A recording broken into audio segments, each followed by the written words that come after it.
banyaknya borong unta. Ana nak bagi kau game ni. Oh, nak bagi kau orang tu? Siapa nak unta? Sila komen.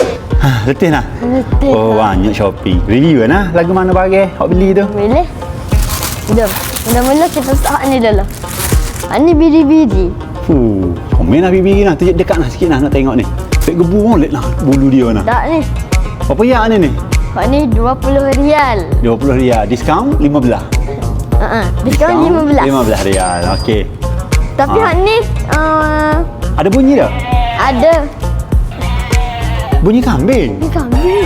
Oh, bukan bunyi labai Allah tu. Okey. Okey. Review lain pula. Uta.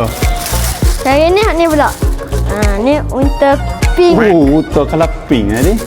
Ada bunyi tak? Uta pink tu. Ada.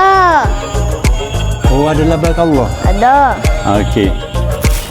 Lepas tu hak ni. Oh, sama saya lah. Saya. Lagi yang mana lagi anak beli? Ni. Oh, tak ada bunyi.